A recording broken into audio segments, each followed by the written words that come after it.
नमो नमः। प्रवाचिका अहंदया जोशी संस्कृताध्ययने समेषां स्वागतम्। अधुना अग्रिमा कथा पठिष्यते अस्तु तर्हि आरंभं कुर्मः। 2 महिने झाले गडावरची माणसे हवालदिल झाली. आषाढाचे दिवस झाले.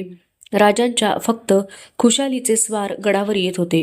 गांगुली संगमेश्वरात पंथाची उपासना चालूच होती. शिवयोगी कुलेश राजांना गडी चला परतूया म्हणून विनवून थकले होते. राजे कुणाचे काही ऐकत नव्हते, कोणाशीच बोलत नव्हते. शंभू देहात राहून त्यांचा प्रलयंकर शिवाला शक्तीच्या रूपात साद घालणारा भोसलाई आत्मा खुद्द त्यांना सुद्धा जीवनाचे टोक हाताशी गवसू नये अशा संवादात गुंतला होता. कसला संवाद?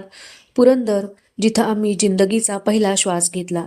सासवडच्या कऱ्हा नदीच्या काठी असलेल्या सोपानदेवांच्या समाधीलगतचा.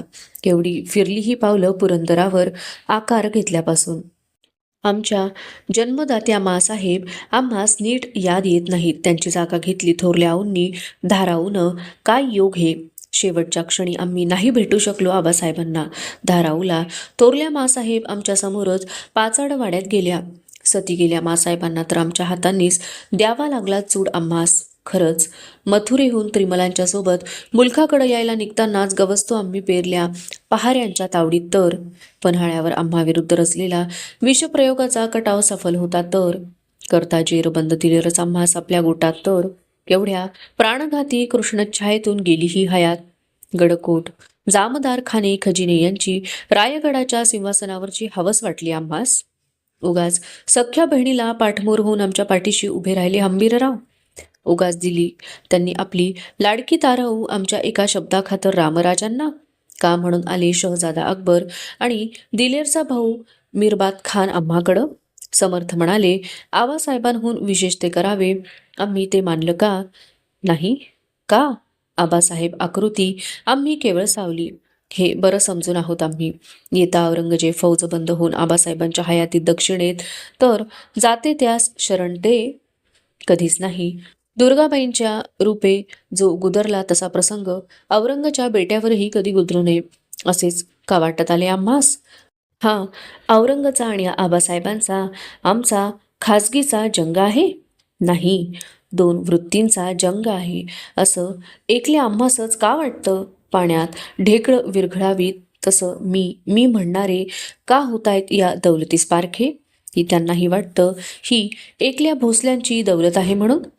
नवरात्रात जगदंबेचा गोंधळी तिला आळवताना ऐकला आम्ही. कुठवर पाहू वाट माझ्या नेत्र भरला ताट.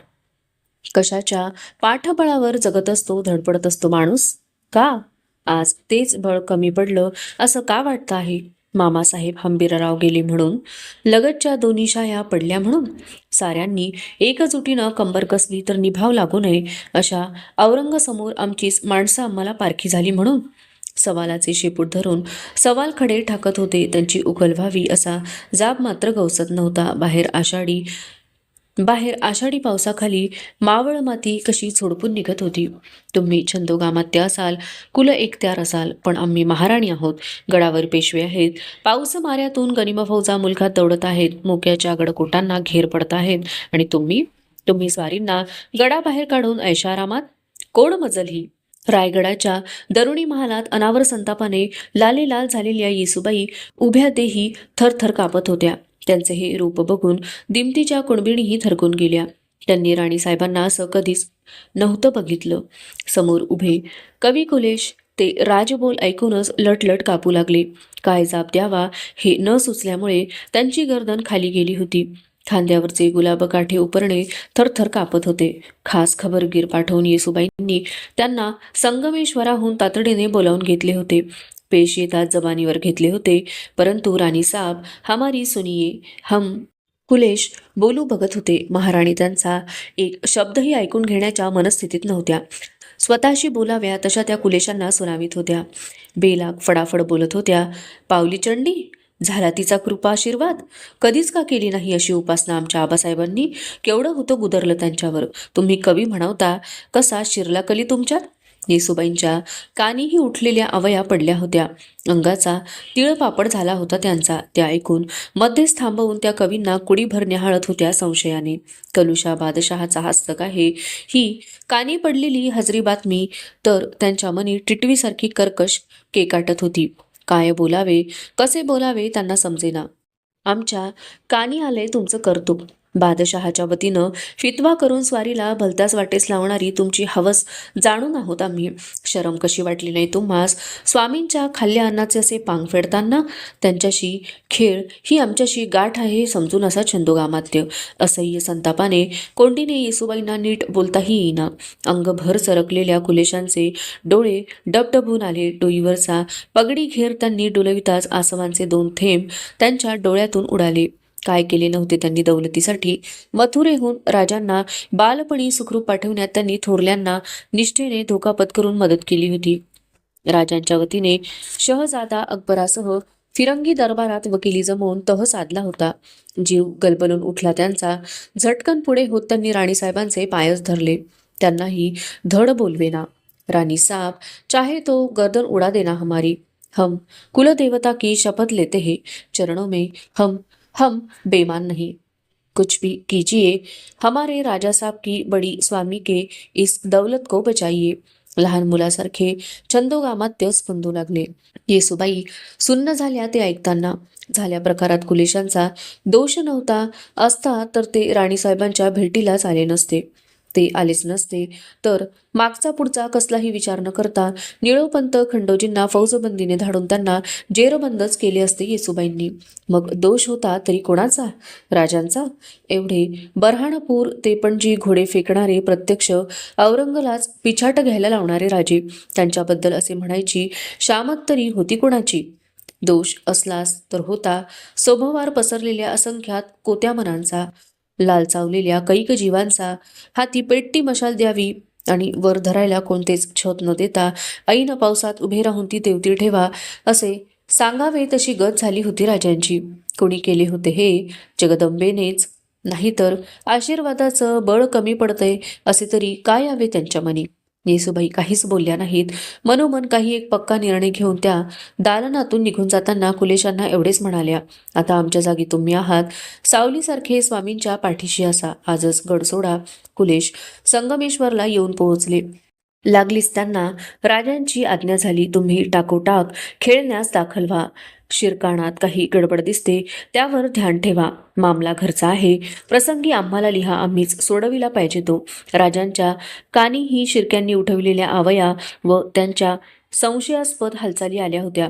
बेळगावचा कोट जिंकून कोल्हापूरकडे सरकलेल्या शहजादा आजमला गणोजी कान्होजी भेटत होते. घटका त्याच्याशी कसला तरी गुफ्तगू करीत होते. आज्ञा मिळाली तरीही कुलेश महाराणींच्या सूचनेप्रमाणे राजांच्या जवळच राहिले. संगमेश्वर गांगुलीच्या वाड्यात समध्य शक्तीची पूजा चालूच होती. ती कधी थांबणार की नाही असे भय निर्माण झाले.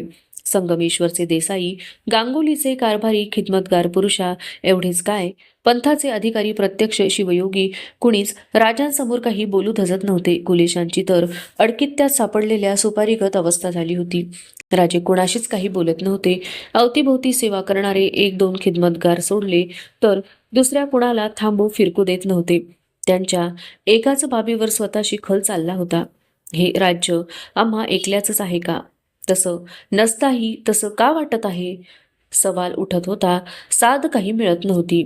ऐन समोरची चंडी त्यांना नाना रूपात दिसताना भासू लागली. कधी ती जगदंबेचे रूप घेत होती, कधी थोरल्या मासाहेब धाराऊंचे रूप धारण करीत होती, कधी तिच्या डोळ्यातूनच समर्थ आणि आबासाहेब रायगडाच्या महाद्वारातून बाहेर पडल्यागत दिसत होते, कधी तो फगोळा आदळून तिच्या छातीच्या टिकऱ्याहून आसमानात उडताना दिसत होत्या. हंबीररावांसारख्या वाहून घडून गेलेले सारे प्रचंड गतीने त्यांच्या डोळ्यांसमोर धावत होते.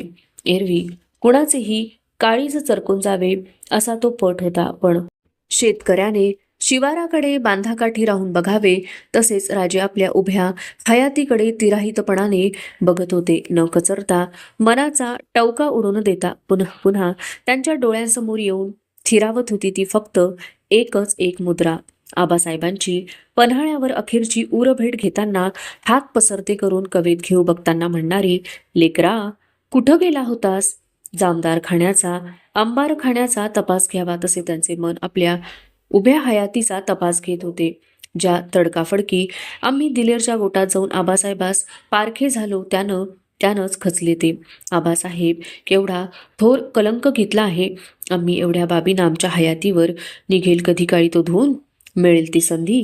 राजमनात कसली भिंगरी फिरते आहे याची ना कुलेशांना ना शिवयोग्यांना एवढेच काय प्रत्यक्ष चंडीलाही कल्पना नव्हती. आता सरत्या पावसाळ्यावर श्रावणसरींचा खेळ सुरू झाला. पुरी कोकणपट्टी पिवळ्या हिरव्या कुरणांच्या लाटांनी क्षणात उजळून निघू लागली, क्षणात झाकाळून जाऊ लागली. यावेळी विजापुरात महामारीची साथ पसरली होती. भागानगरात देखणा बांडा तानाशाह आपल्या अनेक सरदारांसह दोरखंडांनी जखडबंद होऊन औरंगजेबाच्या कोठडीत अस्वस्थ फेर घेत होता. रायगडाहून उधळलेला खबरगिरांचा म्होरक्या नाईक बहिर्जी श्रावणसरी अंगावर घेत धापावत संगमेश्वरला देसाई यांच्या वाड्यात शिरला होता. जीवाची बाजी लावून त्याला दौलतीचा ताईत पुन्हा नेऊन रायगडाच्या दंडात बांधायचा होता. महाराणींचा तिमुलाचा कठोर कडक तसाच एकदम खाजगतीचा खलिता त्याने संगती आणला होता. कुणाची पर्वा न करता चिंताक्रांत बहिर्जी खांद्यावरची कांबळी होळ मुठीत घट्ट पकडून थेट देसाई यांच्या वाड्यात चंडीच्या दालनात घुसला. यज्ञकुंडाजवळ भगवी वस्त्रे नेसून बसलेल्या राजांना बघून सरकून क्षणैक थांबला. केवढी पालटून गेली होती राजांची मुद्रा. श्राद्धाचे विधी पार पाडण्यासाठी उभ्या राहिलेल्या आप्तेष्टांसारख्या दिसणाऱ्या कुलेश, शिवयोगी आणि शिष्यगण यांच्याकडे ढुंकूनही न बघता न राहून म्हणाला, धनी गडासनं आलूया पाऊस पाण्याचं ऊर फुटे तो वळी दिलिया ही राणी साहेबांनी मोर घालून घेऊनच यायला सांगितले धन्यासनी. बहिर्जी रिवाजाचा जोहार द्यायलाही विसरला होता. राजे बैठकीच्या व्याघ्र चर्मावरून उठले. यज्ञकुंडाजवळून बहिर्जीकडे चालले. शिवयोगी कुलेश शिष्य पुरुषा एवढेच काय प्रत्यक्ष चंडीचेही काळीस धडाडले. आता नायकाची खैर नाही असे सर्वांना वाटले. थोरल्यांपासून बहिर्जीने केलेली नेक चाकरी सारे जाणून होते. सुरतेपासून मद्रास पावे तो भुईचा चकता पायांखाली घेतला होता. बहिर्जींनी दौलतीच्या सेवेसाठी, येसूबाईंच्यासाठी तर गणोजी पारखे झाल्यापासूनच त्यांची जागा घेतली होती. बहिर्जीने सख्या भावाची येसाजी कंकासारखी डुई, ओठांवरची केसावळ पांढरी झाली होती. बहिर्जी नाईकांची भोसल्यांच्या सेवेत राजांना येताना बघून सरकले नाहीत. ते एकले बहिर्जीच. आता राजे काही बोलणार तोच सय झाल्या बहिर्जीने झटकन वाकून पायच धरले त्यांचे. डोईवरचे रामोशी पागोटे हलवून गदगदत म्हणाला तो, आन हाय बिरुबाची, लय झाली ही ताकदीची पूजा. धनीचं असं एकलं होतं म्हणावं तर मुलखाच्या आया बापड्यांनी बघावं कुणाकडं. बास झाली ही चंडी, तकडं जगदंबा इदूळ धरणं वाट बघतीया. चला बघू आमा संगे, नाहीतर टाका या म्हाताऱ्याला या कुंडात. राजांच्या हातातली समिधांची छोटी जुडी गळून फरशीवर पडली. चंडी, कुंड, बहिर्जी असे ते टकमक बघू लागले. ते कमरेत वाकले. सर्वांना वाटले पडली मुळी उचलायला ते झुकलेत, पण त्यांनी आपल्या दोन्ही पायांवर डोके भिडवून ते डावे उजवे डोलवीत स्फुंदणाऱ्या बहिर्जीच्या पाठीवर तळहात ठेवला. सूर्यबिंबातून किरण सुटावेत तसे तुटक बोल बहिर्जींच्या कानी पडले.